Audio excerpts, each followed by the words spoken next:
Pemirsa, kita akan memasuki kabar Nampan-Nampayan. Dinas Perhubungan Banjarmasin bersama Satlantas Polresta Banjarmasin terus gencar melaksanakan giat gabungan pengawasan dan pemeriksaan kelayakan mobil angkutan barang di Kota Seribu Sungai ini. Kali ini giat gabungan menyasar pengendara yang melintas di kawasan lapangan Taman Kamboja Banjarmasin, Jalan Anang Adenansi, Kertak Baru Ulu Banjarmasin Tengah, besukan Selasa 12 September 2023.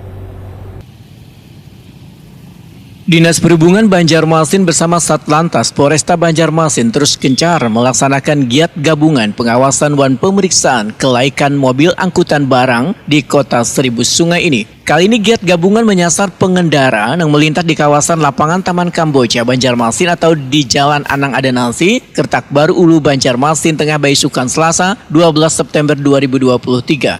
Satu persatu mobil angkutan barang diarahkan untuk menepi untuk diperiksa alat kelengkapannya.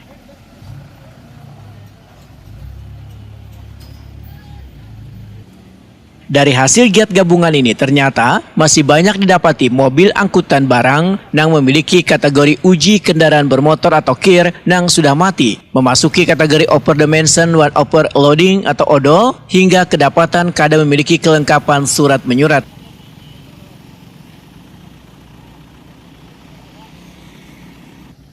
Kasih Wasdal Dinas Perhubungan Banjarmasin Hendra Wahitakuni Primatipi memadahkan dalam razia kali ini didapati 14 unit mobil angkutan barang yang kadang mematuhi keselamatan dalam berkendara, di antaranya overdimension dan overloading. Padahal sosialisasi terkait overdimension dan overloading secara rutin dilaksanakan. Hari ini kita giat razia kelayakan yang terjaring ada 14. Nanti kita berharap ke depan untuk teknis lebih kita tonjolkan. Di antaranya kita akan melakukan razia karena sifatnya kelayakan. Salah satunya untuk emisi gas buang. Emisi gas buang saat ini di pengujian kendaraan bermotor sudah kita jalankan melalui KIR. Nah, tapi ke depan kita akan mencoba untuk benar-benar terlaksana di lapangan untuk emisi ambang batas yang sesuai dengan jenis kendaraannya.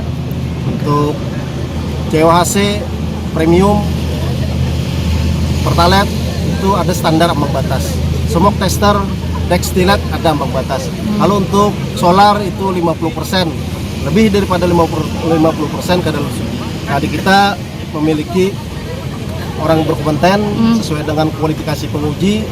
Saat ini beliau di pengujian kendaraan bermotor, mungkin ke depan kita perbanyak orang teknis untuk melakukan razia kelayakan. Jadi saat ini memang kita mencoba dan memperbaiki ke depan seperti apa kelayakan yang sesuai dengan prosedur yang ditentukan oleh pemerintah. KBO Satlantas Polresta Banjarmasin Ibtu Sunaryanto berharap sinergitas antara Satlantas Polresta Banjarmasin dengan Dinas Perhubungan Banjarmasin terjalin dengan baik agar giat gabungan dalam pengamanan dan pengawasan berlalu lintas sekaligus untuk mengetahui uji kelayakan bagi mobil angkutan yang saban harinya beroperasi di lapangan bisa dilaksanakan bersama-sama. Terima kasih. Jadi pada hari ini kita giat gabungan bersama di Kota Banjarmasin. Tentunya beberapa hal memang menjadi tujuan kita.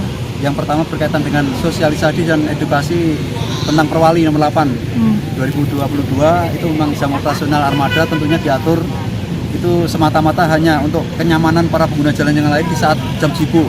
Nah, kita lihat bersama, mungkin kalau jam tidak ada pelanggaran, mungkin dari angkutan yang jadi permasalahan, ada beberapa armada terjaring dan melanggar undang-undang lalu lintas. Kebetulan pasal 288 ayat 3 itu tentang odol, jadi overload dan overdimensi, itu yang kita kenakan, sekaligus mengedukasi masyarakat untuk operasional angkutan ini memang dibatasi di Kota Banjarmasin.